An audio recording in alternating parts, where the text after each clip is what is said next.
Donc, ils ont exprimé mon côté des Congolais. Et pendant que les intérieurs, si et communes, ville, il y a Kinshasa. Et pendant que les intérieurs.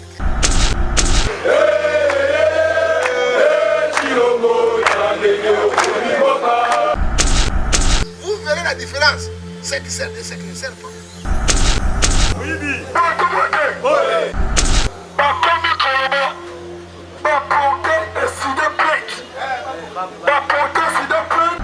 Papa Montaliboma, attends votre traité de vie qui prima c'est ça.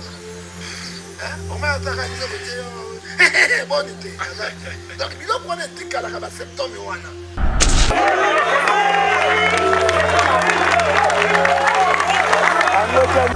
Gouverner c'est prévoir baluka politique moko ya ko créer ba petits emplois pour esunga bana wana na ba papa wana okomona ba phénomène wana économique. Donc mboke comme le vola pour nous on a pour ça ma pesa président Eli Martin Fayulu Madidi il faut continuer et biso peut sous ordre de l'état biso de tokosunga l'état na ba conseil na ko redresser bato mais beaucoup bato dans l'état. Tant que biso ba congolais tolembi souffrance eleki makasi. Mes chers frères, nous conseillons bien Ozala, parce que nous serons sévèrement jugés. Comme le rôle à désert, le rôle à foulou, le rôle à nid, tout est battu. Pour raconter, maïmaïté, donc nous allons aller pour nous miser les athées. Jean Monsieur Asika, Félix Assali Aye, ma Camille Bassali, tout de bien pour Monsieur Asika. Moi, je connais ça Congo, n'a pas sûr de vous allez comment on a géré. Bonjour, merci à tout le monde. Nous sommes sur John Gefa TV2, Jérémy Louemba, Renard du désert. Clin d'œil spécial à tout le monde. Nous sommes avec l'homme de Dieu, le prophète du peuple John Gefa. On va essayer de parler sur l'actualité. Kolo a Pambolayo, parce que Renard du désert Azali, Ours Azali, Lion Azali, Tigre Azali. Parce que Bitumba ya Tigre na Lion, Tigre a Gayaga Lion. Mais Lion Azali, roi de la forêt. Kala Tigre aleki roi na Lion na makasi, mais Lion azali kaka nini roi de la forêt. Olo a pambola yo to ba mission yo kitoko d'être to kumisa nzambe pe to bondela nzambe. Jele minga na kamwaka na mission na yo, toi tu reçois beaucoup des hommes de Dieu. Baye baka mutu na nzambe na ba critères. Mais na mona mutu na nzambe aba na mission boye abondela pona nzambe na mona kanguti. Boye be kamusanga ngai. Papa, tu es dehors, Mokili. Tu es vivre dans Mokili, mais tu es dehors dans Mokili. Bayabaka, il y a un moment où le chapitre 18, vous verrez la différence. Ce qui sert de ce qui ne sert pas. Comment tu peux faire une grande émission sans invoquer Nzambé? Dans Jérémie 33, verset 3, à personne maïelle la bouanya. Hein, papa? Moi, je n'ai pas fait la politique, mais Nzambé a personne maïelle comme un politicien. Hein? Pourquoi n'a invoqué Nzambé? Et puis, tu as un billet qu'on a yoso. Nzambé a été. Bon, on a besoin de la date de l'émission. La tiki jamais le maboko na yo bituna ya yebi ya ngai pesa imaye le boya sa science tiki Congo démocratique na boko na yo mboka ya toyi boyi pe ngo tobobu tiki ba peuple africain so maboko na yo sunga bango parce que biso zangi basu tiki bande ko bazana na diaspora na boko na yo bango de balesa la biso boko la biso l'état azali démissionnaire tika été écarté bango na troisième vague, quatrième vague ya coronavirus. Pays maladie oyo, basali yango pas exterminer bato. Mais yo Nzambe lobi somme 127 verset 2, ceux qui obondeli te, ceux qui protéger te protéger confier. Ya batela bango épargner bango, na comme na satan que le moine nous amen. Bien, merci l'homme de Dieu. Ça commence bien par la prière. Aux alliés parents, c'est vrai, on a tous décrier cette histoire ya kuluna ba voyou ba bandi na mboka na biso, mais tout le monde quand même changement ya stratégie. La police a okanga ba kuluna atindi bango formation professionnelle na kanya makasi ici, mais pendant ce temps phénomène bombé et kangi Kinshasa ba jeune ba komi komela kwiti otie drogue boye kwiti pendant 3 jours na nzoto. Yo ali pasteur éducateur ya masse et puis parents ozomona bamakambo babombe babangi ozokota na mito ya bana nini. Jérémie n'a rien à répondre yo. soko lobi bakani bato bakena kaya na sese kosa nini Formation. Formation. Bato kana sa bilanga. Très bien. Bato kana sa bilanga. Kabila le père asali service national awa. Asali service national awa. Ça dit quoi? Eloko ya sika ezali na Congo démocratique ezali te. Tango Luzolo Bambi azaki ministre ya ex-ministre ya justice. Motayi na phénomène ya kokanga bavion bazokende bazamba ezalaki ye.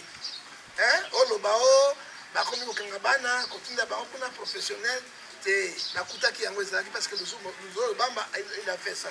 Ça dit quoi? Ce que le phénomène kuluna ezo continuer parce que il n'y a pas les emplois. Misala bazate. Moi na kona na ndako 22 ans. Azana lipa basombelaka ye. Alalaka na salon. Biloko nyonso. Papa, accepte moi na mwasi moko quelque part pembeni. Moya kolesa yete. Pozo mbonga facile ya usani. Pozo liseti pozo na biloko wana. Ça dit quoi? L'état azwa o le ngabana bato kotinda bango kuna papa kobonga makate. Papa motali boma. Ata bo traiter ndenyo sabiki grimace ça. On m'a attaqué à dire bonité. Donc, il y a un tic à la septembre. Mais il y a bien pour barrer de ça.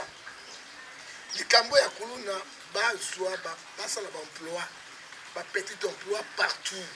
Oyo moto akena tongo ebi kina feli ba $250 na ye akosimba 17 ti.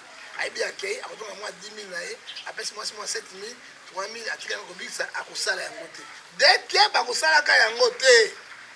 Phénomène ezali kobota makaka soko di kuluna sina kitisa lokuta. Ba Bombay. Comment ezali toujours plus grave.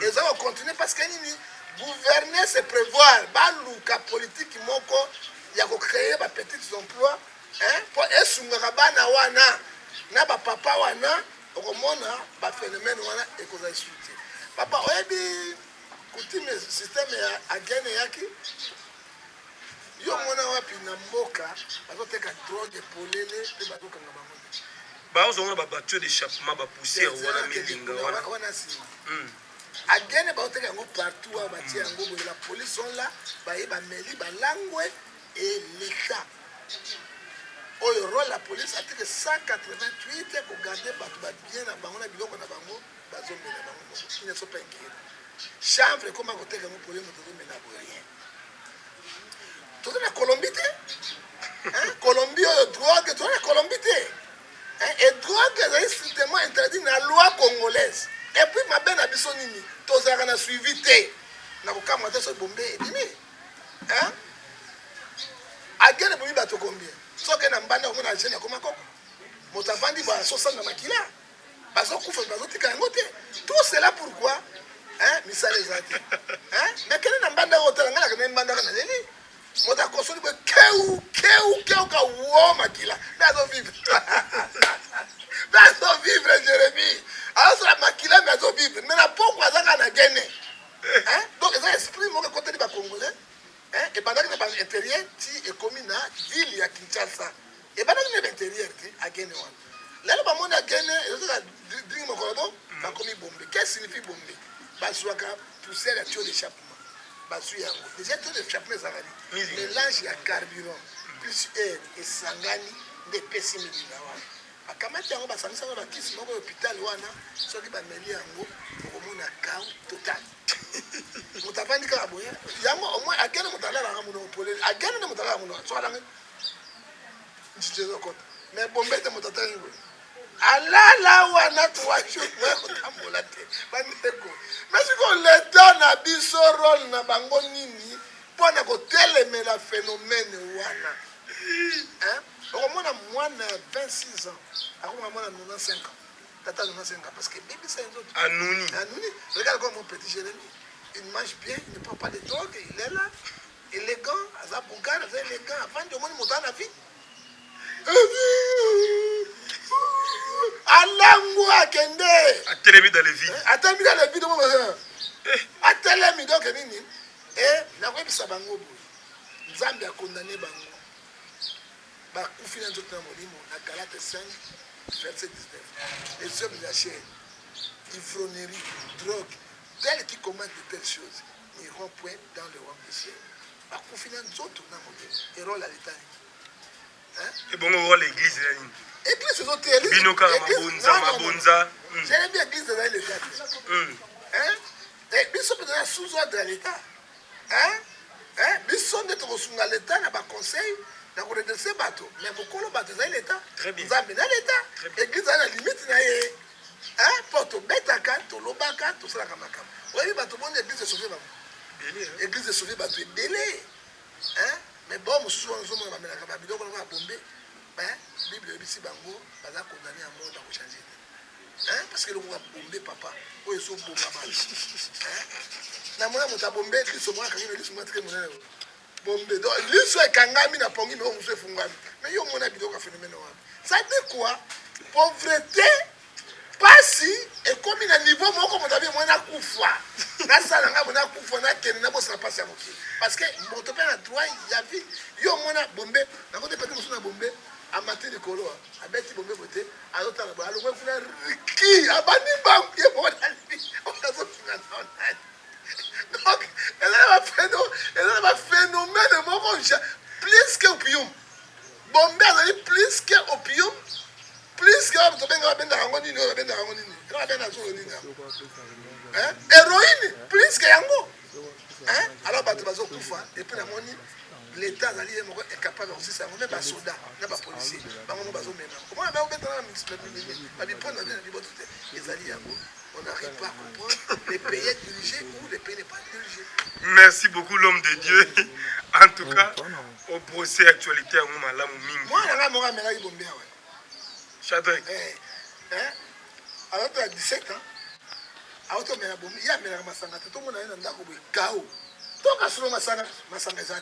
Tu as un balek bayana basi ne basubise masuba nga suba na ndako basingisi na baminda po abi omonya fumanga nino tali polele balek ne bamoni bayana bo bolole zoba pourquoi ozo sala ba camarade na bato bazanga tini toi tu ne prends pas la chaîne de moi je condamne moi-même parce que mon enfant a sali yango et je le dis deuxième fois tu finis na makana moi je suis un éducateur je ne peux pas loger ba drogueur na bato ya bombe.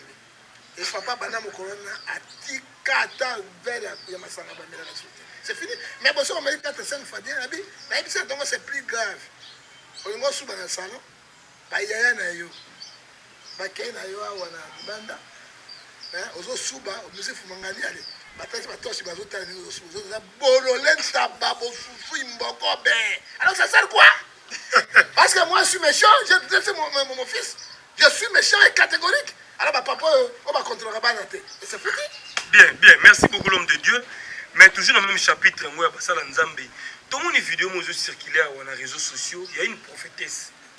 À l'époque, danseuse et pas Kofi, comme on est Jeannette. À l'égard de Internet, après ça, un message à Sakola Kalobapona de la part de Dieu. À Kenda, côté la papa Guy Mario, ou Yazobela, ou Kofi, il y a comédien. À l'objet, chez papa Guy Mario, Nzamba Yebisi, Guy Mario. Soki Guimard ya Koufi, il y a zongele Moukili. Minute Mouké, Guimard ya Koufi. Qu'est-ce qui fait que la prophétie est là et zo simbaté papa? Moutalobi que soki Guimard ya Koufi te, il y a zong la vie na Moukili.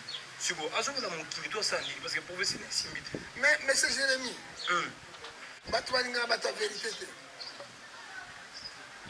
Dieu c'est vérité et Jésus-Christ c'est la vérité, la vie et les chemins. Dans la lobaka, ozo telemela bango. Oyo kana telemela bango te, nazo loba sur le bar Jésus, ba faux prophète atomi. Ndeko Jérémie, ba yeba prophète ya solo, quand il parle quelque chose, ça s'accomplit. Yo yé na message ya Seigneur. Guy Mario, tu ne mourras pas.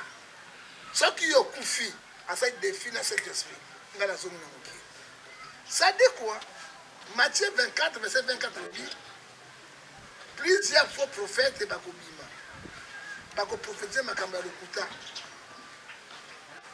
Et puis pourquoi ils na message là-bas. Donc maintenant 1 Pierre chapitre 2, 1 à 4 sur les faux prophètes. Pour les bako na bilamba ya prébi sont des loups féroces. Des sont prophétisés dans mensonge pour baluka makamba comme ça. Est-ce que vous avez dit yo yé au sakolaka, bayo kakati na yo. Et puis ma sakolaka banga kaka négativité. eza la possibilité ezalaka te ngai na ye nzambe atindi ngai soki yokufi lelo Guy Mario akufi sikoyo prophétesse wana sikoyo valeur neza nini yokana yebisa yo bible nalingaka biblia totanga na Jérémie ou bien même na Ézéchiel chapitre 13 totanga yango polele na 6 soit ainsi parle le Seigneur l'Éternel sur les prophètes Seigneur malheur aux prophètes insensés. Au moment qu'il y a un prophète insensé, il dit les choses qui ne s'accomplissent pas. Donc il y en a 6. Il y en a 6.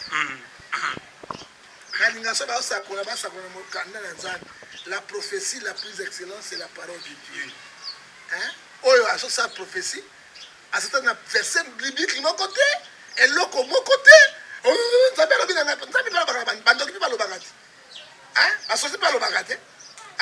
Jérémie Bokoye, merci mingi, grâce à Bino, nous avons découvert qu'on l'a pas pour journaliste. Amen. Tout journaliste internet.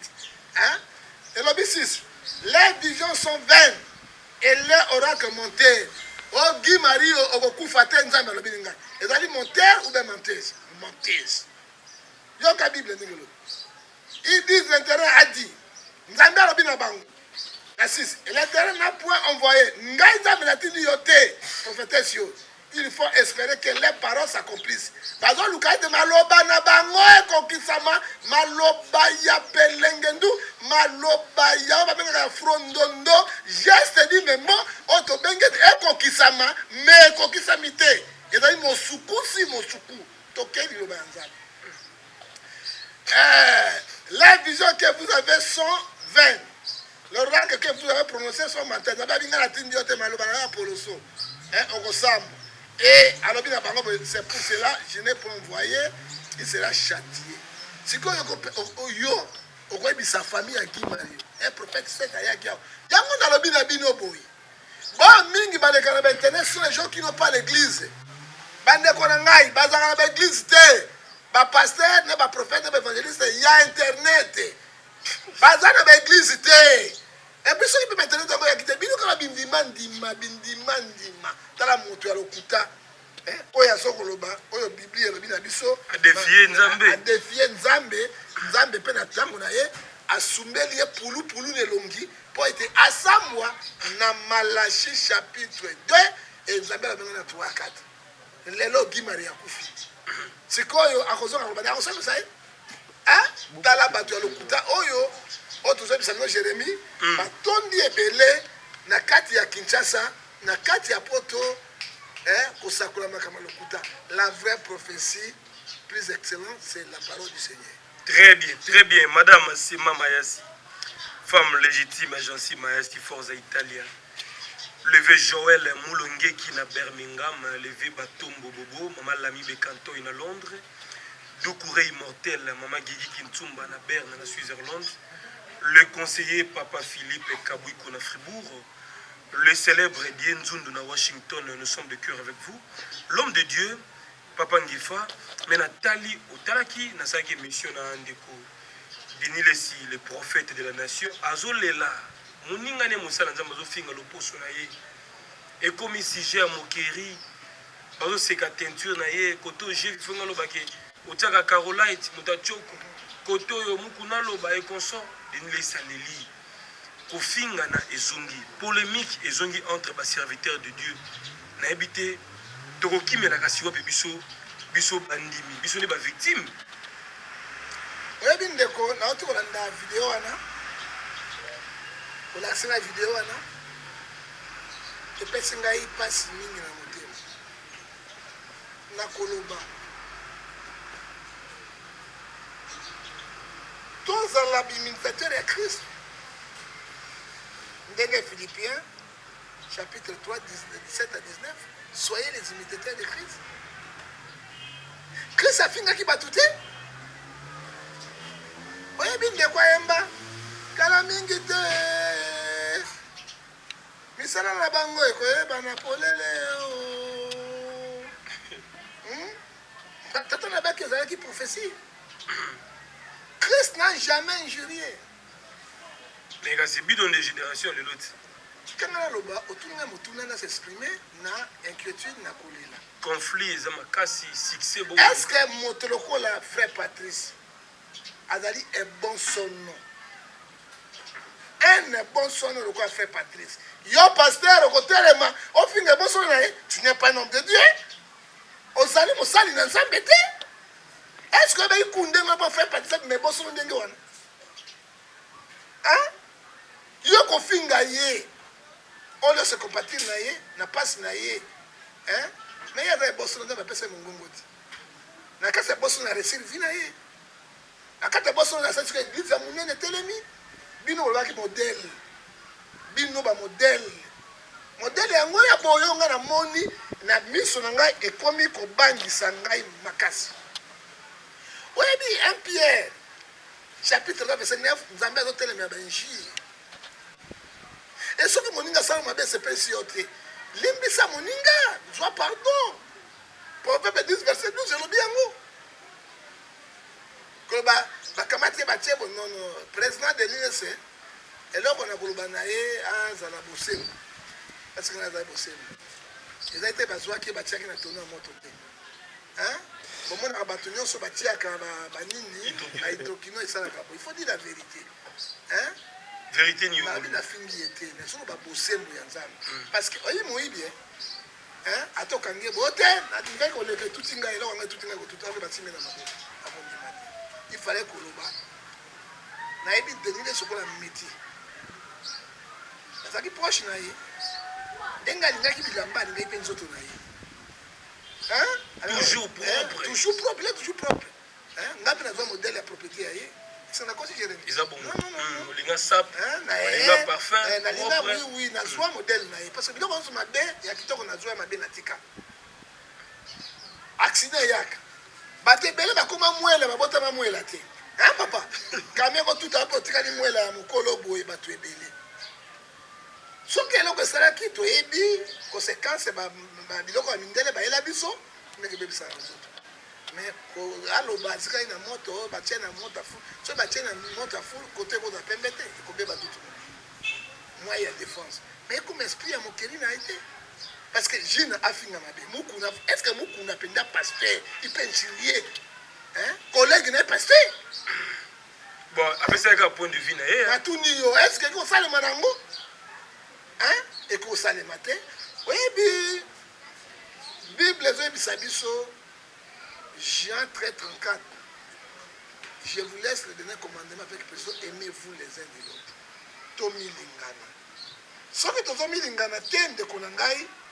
Et ils allaient passer mingi. Très bien. Très bien. Donc, il y a un déni. Ataba finga ki yoboui. Et fait que nous connaissons ancien, ce que dit la Bible, chapitre 1, verset 7 à 8. Ancien irréprochable, modéré, patience.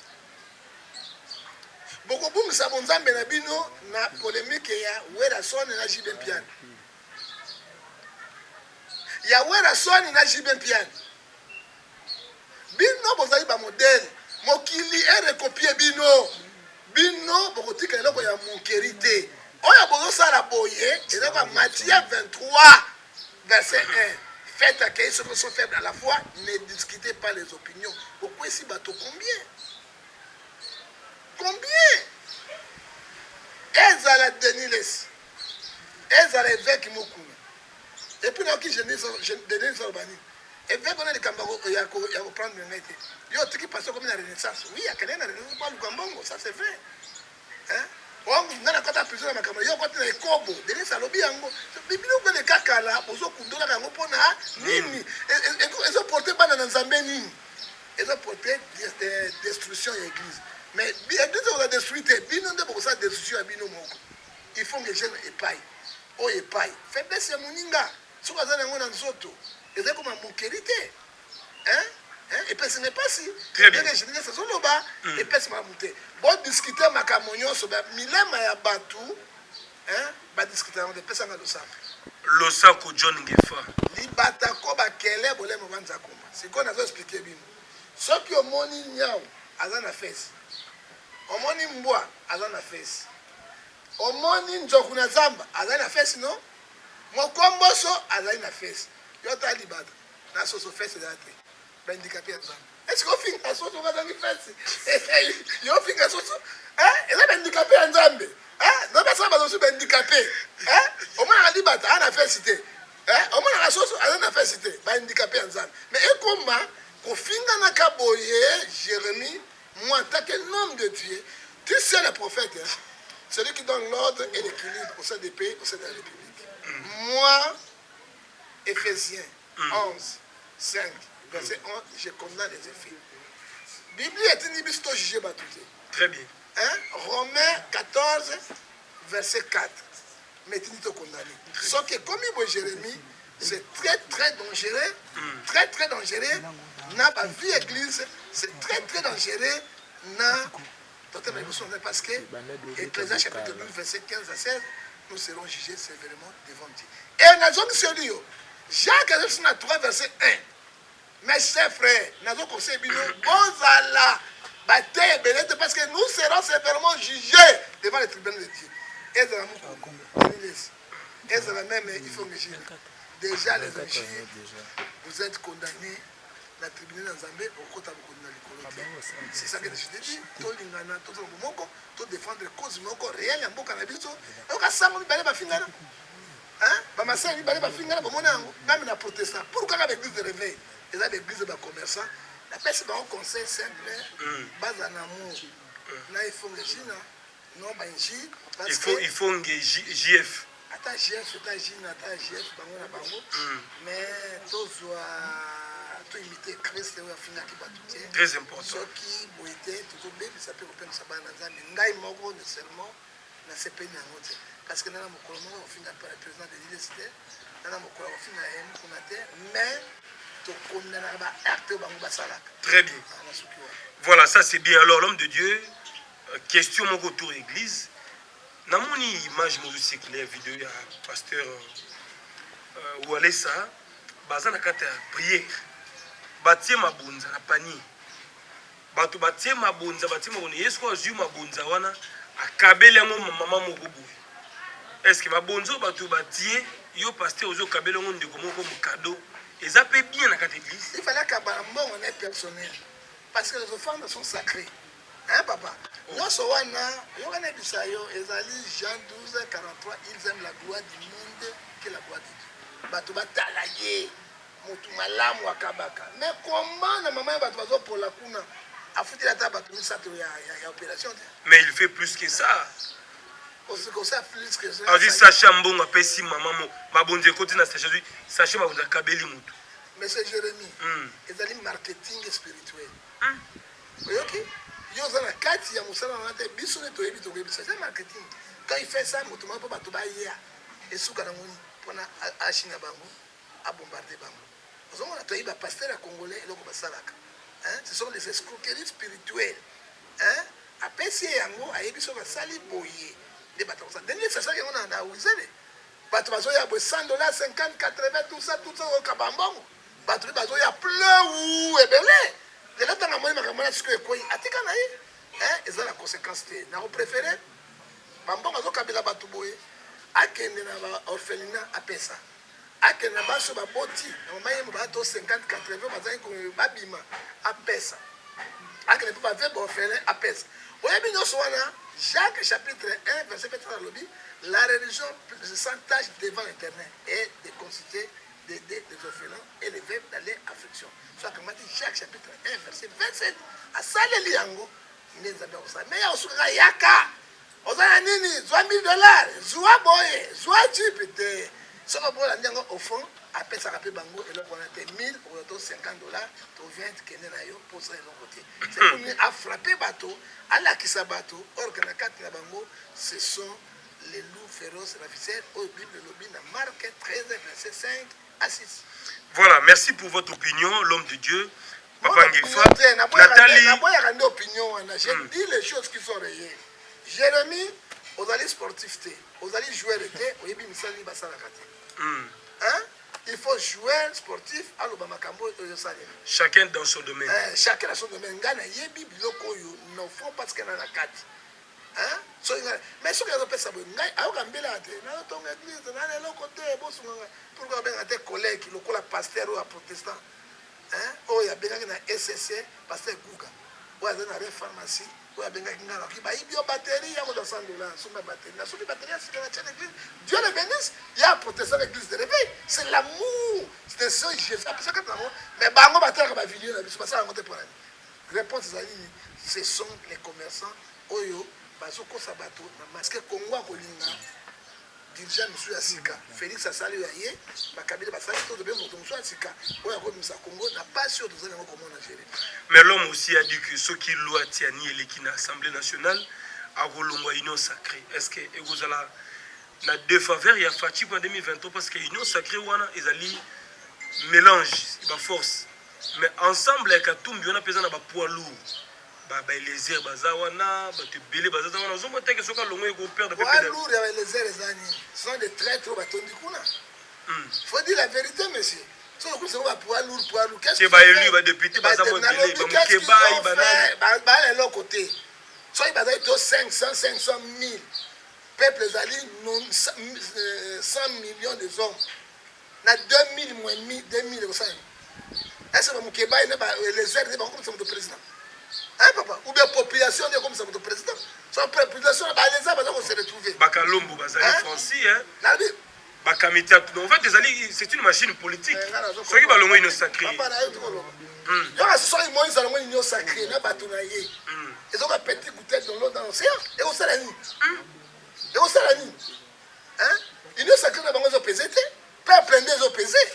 Hein? Tant que peuple a se retrouvé, il y a un Moïse a bemba balongwe, Moïse balongwe, bako sala et l'autre côté. Pour ignorer la bangoana et le peuple na misère. Bible Zoloba, Proverbe 14, verset 28, quand les peuples sont dans la ruine, c'est le malheur du roi. Quand les peuples sont dans la joie, c'est la gloire du roi. Peuple est dans la ruine. C'est quand il y a un bango roi na ngoni.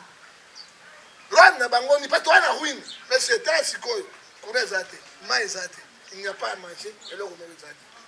Mais même non qui député Tingi Pouloulou oya puya ki tiani azo senga comme PDG Snell pour aller ingénieur star pour courant pendant tout cas comme paralysé tout qui né ata batie il faut des conscience à battre ça et ça ça problème est de conscience pour moi ça problème donc les ingénieurs tonité hein pour recouffer na mona ki madame oyo ADT il y a Snell oyo Tokaoulou à l'époque magaza il est bien mais Tokaoulou azalaki bisika nyonso ozomona na botine na ye faut dire la vérité on doit Tokaoulou ndé boko tche PDG DG mais donc la faut retirer na lobby yango Tokaoulou ndé boko tche DG boko tche DG to mona Tokaoulou ata ba décision yango mais couré zalaki mais bolongo Tokaoulou qu'est-ce qu'il a fait? Là c'est à l'époque. À l'époque, il y a terrain, DG à Snell. Ouais, il y a un bureau na kati ya terrain. Mais bon, on est au Kaoul. Bon, tu habites à Tienabino. Regarde aujourd'hui, nous sommes. Mais PCA à Snell, ils allaient à Tundoulion. Allez à Tundoulion, nous montons à Kabila, Pendo, comme montons à Poloso, il y a grave. Mais on va vieux louer Mobutu. Basant expérience à gestion, il y a mon comprendre. C'est la gestion, Jérémy. Oui, Babylone surtout dans la moins tout tika ngolo bati. Ton plaire batou mais tout le ba réalité au passer na bati. Oui. Hein? Espère à la so qui peuple et ça se retrouver dans le Kouana. Quand même réussi des sous. Bazo bunda. Quand même réussi des sous. Bon ça da moi le comme muké. Ata même ça même micro sauter. Par rapport à Esnel et Koufi parté. Tout ça la soudate. Hein? Tout ça na mboko ya ba oyo za na poto ko mona ngoni ni oyo bandenge baza bela nini balibanete mais nous sommes au Congo hein Liongo azawana expert Liongo azalaki administrateur na OCC a produire qui na OCC KO PDG Snell pour na complément la Kabila KO bato ba kana KO na KO ndi ba tout tourna Congo kufi Congo kei Congo partait parce que vous avez un bateau qui ne s'est pas bateau Kaoul il faut pas zonga ba DG ya SNL omone na bino te papa terrain ya azaka nde moto ya terrain awa omoni na boti na ye akei mpo makambo kwa mobali azawa kama tozalaki kose retrouve c'est ça comment na 0 quand na 3 heures du matin eke ça c'était et sur bateau na bobeta ngo maboko et pour dire 52% mukuna ya réussite te wana moto lobi yango Denis Lestimuku na lobi ke bile ezali largement positif ya Fachi na mi parcours na ye papa ça doit dire vérité na Tshisekedi je Kabila au moins ta Kabila ah mais je te dis la vérité par la caméra papa na lobi na je jure devant Dieu tala na tangi liboso na nzambe nazali ni moto Fachi ni moto Tshisekedi entre pouvoir ya Kabila na gestion ya Kabila na oyo ya parti azwi yango au moins Kabila ke bato ya Fachi pourquoi Fachi ana motema ya kufungwa mata ya kwede bakoma entourage mabe parce que aina bato ya mpiaka Kabila zaki na bato bazo ba mbongo moi be ba mbongo ndenge bato Fachi bazo ba ezaki te Fachi azoko bunda ye moto régime la lobby oui tu faut dire la vérité net moto ba bwaki yera mai azoko te pate parce que Fachi asala bo mabe azonga bo mabe akele mabe na émission Kabila teka $16,000 $20 na 20 donc yo même discours na mukuna na lobby na yo donc bile eza largement positif ezali te mukuna kumisi Fachi yo siko kumisi Kabila na lobby cap maintenant bako tozo mesurer bako leka quand même hein les lobby biloko mboka ezozinaka kozinga panier de ménagère ekufa mai ezalaka te courant ezalaka te na yebi ne musulman akendeke toilette na yebi te hein alors siko tokumisaka parce que okumisi kote wana te omemi ngambo non Fachi azali kobunda lokola mobali azobunda mais entourage ya Fachi na bato basala benyonso akre na bango bayende kosilisa ye monsieur towana compte à rendre na cahier de charge na 2023 okoyebisa 100 millions de population bakovote bino okoyebisa bango nini bamatisa manda mpo bongisa 5 ans bapesaki bino osalaki nini bata Kabila bapesa biso tozonga tokobongisa 18 ans bosalaki peuple nini c'est ça le problème te po peuple la debi bango ba récupérer bon ok c'est ça le problème ba récupérer bon na 18 ans basalaki Fachi na 5 ans basalaki nini peuple bazali imbécile to rejuger bango mbaloyo on va doit monter ya pusu bati ya ye wana vanda wana ozali na rien oye ba peuple ke bati ya bato bapesa bango bakombo tokanisa ko simba rien ne marche faut tozala bato nous sommes pas les pessimistes un pessimiste c'est lui qui va de mauvais côté tozo mona touti wapi pe tozo kende wapi depuis Kabila kena bato na ye bakabwani est-ce que pays ils ont avancé mais Kabila était encore là dans l'ombre bah ça qui coalition papa le Fachi a comme premier vice-président ya SADC après comme président na moli c'est quoi ça ni vice-président la président mais diplomatie tu toujours batati automatique Mobutu azalaki na Kabila pas président SADC non hein Mobutu azalaki na président de l'Union africaine Fachi pe président na lobby siko kasini eloko liboso ndi yango wana vous révélez les choses est-ce que Fachi de l'Union africaine a commandé Sassou Nguesso hein na tout ni a kopesa ordre na Sassou mais pourquoi tika biso bilo pamba bo ba politique te na lobby Idriss Déby akufi Fachi azalaki président Union sacrée Union africaine ordre na pesa kuna mwana ba commissaire président Fachi empêchaki yango Kagame azalaki ya makambo awa obozela ngai na ya to proclamer logo Kabila bia di nganga le boka logo Kagame ya esuka ibo hein ba président Union africaine ba kota za ba étiquette chaque pays est autonome na loi na yango o ezo gérer aux autres injonction te ko tia na mboka wana eza bio moko titre moko honorifique hein OK eza ba titre honorifique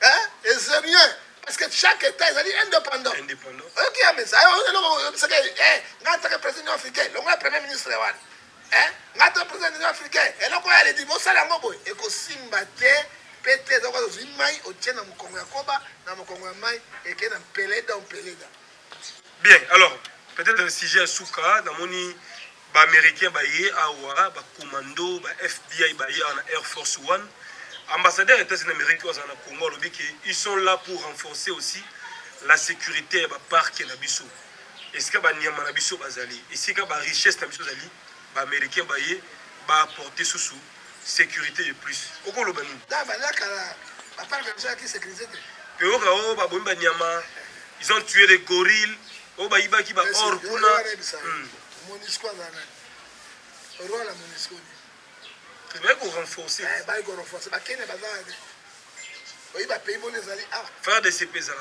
faire des CP kuna de si ko résultat état de siège za États-Unis na monde a gagné ta guerre mon côté na lobby bo a gagné ta guerre mon côté na monde mais ba on va ngana Kadhafi est-ce que ba français est-ce que ba américain est-ce que français Sarkozy ne monta bengana Kadhafi na bombardement na elle c'était français c'est américain garde Amérique a gagné ba meko ça injonction na Syrie ba pas question ça qui va réussir na kondima ba risque na kondima ba risque ba américain ba ya na ko na koiba on détourner donc ça biloko pa na bango ba sala ko Afghanistan wana ba sala kini ba taliban balembaki bataliban basalaki eloko lelo bataliban bazongi na pouvoir alors ça dit quoi baamérique baye mpo bapesa kimia te baye nde mpona kodivise mboka oyiba matière première et puis koluka moye kokata nde mboka mpenza parti comme la république ya Kivu parce que tozonga na mboko mais ekosimba te mpo babelge batikaki biso mboka na biso 1 mètre moko koloba te mose lola de Kabila alobaki voilà toshite awa procès ya Jacques Ndala komi kosenga ba évacuer et ça te bongisa ye ba tout so ba koti na prison makala ezalaka fo ba bela ezalani papa yo pe no kota prison te quand même to meka pe ko analyser yango miko tuka so no komi kona bongo kufa apa na kota makamwa de parce que Jacques Ndala pasa que loko monga mabete surtout la nipe na toi ça ilo bon bazo menacer ba kabundi ba to mais kabundi ba empêcher ki aller quand mon konzi premier vice-président de l'Assemblée nationale quand même akuta na bambiscade ndeko yoka na bisa tika ko ba makambo ko la auto ba kamili ma pese na mona que Kabila le paye aye akuti embouteillage Kabila le paye a terminé ici cortège na ye moka kiti avandi mwana azali na 24 ans azobongisa bamontre wana azali na kete ya nyao alati ji na polo ya pembe sans griffe atelemi moka bima otala bo laisse ça c'est le président si président bango baluki ya bundesi bakei balongo Jean-Marc Kabound il n'est pas commissaire provincial de la ville de Kinshasa il n'est pas même secrétaire même est-ce que je peux dire chef de l'armée ni premier ministre ni quoi yo so le monde donc quand même ta façon c'est les camarades vont peut-être là fatia qui dit parce que nous tombe babini ouais mais que destruction méchante dans le code pénal ils allaient condamnable 5 à 10 ans de prison au moins dit tata oyo aza contre Fati Jean-Marc Kabound donc ba ça andima dia Fati comme président de la République azo créé Fati ba troupe en 2023 Fati dans les camarades na peuple yo mona wapi peuple pauvre piné moko $10 $20 yo kitika bandi ko tombola ko papa qui est tu constitution de République lobby article 12 tout Congrès se trouve devant la loi ba même yé na loi mosusu atobe piné capitaine wana wana biro na yé parce que ba intouchable les états Jérémie la loi c'est pour tout le monde ce qui mboke comme boye et comme la dictature il y a quand même titulaire la mboka ekondimate bango lo bakondana ki makamba Kabila yo salati bakondana ki armée Mobutu bakondana Mobutu lelo bango ba ina changement o ba Jean-Marc Kabound ba sala plus grave ko le kabata Mobutu plus grave ko le kabata Kabila et nous finirons où donc ils ont erreur politique et non soana et qu'on a charge ya Kabound te et qu'on a charge ya chef de l'état oyo azali président NDPS. Bien, merci, nous sommes arrivés à la fin. Merci à tout le monde, merci pour la confiance. Merci pour votre particulière attention. Jérémy Lemba, le renard du désert était là chez vous. Maman Claudine Elouyeye depuis Kinshasa. Maman Fifi Longo na Londres. Rodrigue Malongo, l'homme selon le cœur de Dieu, au Texas, aux États-Unis. Le conseiller Papa Philippe Kabwikou. Joël Moulongue qui PDG héritier pour les grands Kissimbi. Namoni rapidement le prophète Roland Douangou, maman Clotilde Douangou depuis Paris, mon frère Eman Kunku na France, na Pesio Mbote. Merci na bateau baza cher pour na biso, bo s'abonner, belé, bo partager émission, bo liker. Obtenir un regard, te poser la question, l'homme de Dieu a sali lecture, topé analyse naïe, na pesi papa ngefa mot ya clôture, mot gentil na ba congolais diaspora, et na habité au micro ya mon article ba concert rebeta le 17 heures rebeta na poto, au fi bazo ke ne poto, est-ce que ba combattant ndenge mboka utambola. Babo ya ba concert wana, to batika bandeko na bomba beta. Nécessairement, monsieur Jérémy, la Koloba est là comme contre la capitale. Au lieu de faire un concert, ce qui semble être papa qui fait bon, ma église pour les années. Tu l'obéis à mon chèque. Je vais y situation. C'est plus grave. Ok. C'est plus grave parce que de préférence, bateau, basunga musana nzambe. Oyo, bisungi ezalité. Para mutuka papa ngefa soki alobi likamona ifo mokimo mbaye okapesa yango ebozo kosala yango te mais boya nzambe bakotia pied mpona kotonga etonga na nzambe oyo bamvule bani kobeta elingi ebeta sikoyo tokotia bana na nzambe wapi na pamboli mama Espérance na isa États-Unis oyo aboyi natanga nkombo na ye oyo atie loboko na ye mpenza papa na kosala maeleko ya nzambe wana mpo ekele liboso nzambe apambola ye topamboli mpe lisusu roni lundula na kati ya Canada nzambe apambola yo irisho enyeka na Sud Afrique wana petit frère propre ya bana ekanga pilipili mabende mambenga yo nde grand prêtre na kati ya Sud Afrique kolo apambola yo alors bata na bamusicien extrêmement Jérémy biso nous sommes africains soki mboka eza na matanga fête ezalaka te Très bien. nos frères mères chaque jour concert bazobeta nini mpona baluka baintere na bango baintere ya bandeko bazokufa mikolo nyonso oyo ya bango ezali nini papa nayebi te entre bango na bacombattant parce que nga mpe naza mpona te nga tani makambo église ya nzambe oyo bakosuka mais na koconseille bango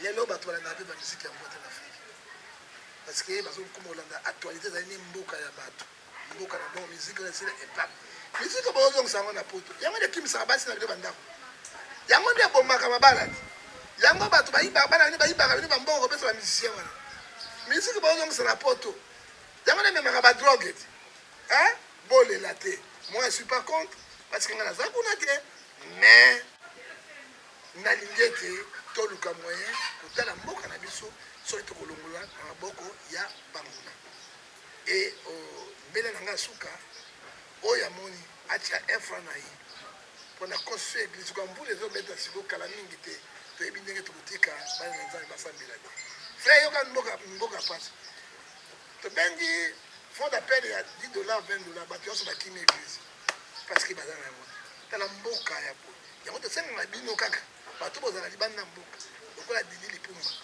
DG ya bino na fin du mois na kopesa contribution na ngai oyo biso tobengaka bino tosolo na bino botonga eloko na nzambe na Romains 11:24 tel qui donne vraiment vient plus riche napesi mbote na papa mama na ngai batondoko edoksi waleki mpasi nyonso bakitoko na mokili kolo apambola ye napesi mbote na papa ngefa kaleka bino na Suisse bel homme jamais vu dans le monde.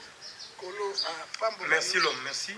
Et la pesi mbote lisusu na ndeko oyo tozali koloba na ye yale niko kolo apambola yo Michigan fumu ya ba ekonda kolo azala na yo et puis mpona kosukisa mbote oyo topesi no Eric Lele aus Lele atomonani te ozokokende na yo likambo te topesaka mbote ya bolingo na box likanamo na emene ya propre na kata mikili nzambe apambola yo na bandeko nyonso balandaka biso frère Tony apela le grand conseiller kolo na ngai apa oboyoki te botutali bakute mbala nsima okozopesa epesa eloko. Voilà, merci à Mouna l'artiste derrière la caméra pour l'assistance. Maman Lina Sarah Wembi na États-Unis, Maman Lina Sarah Wembi Boza Ebele, à nous revoir prochainement. Batombo Bobo, merci.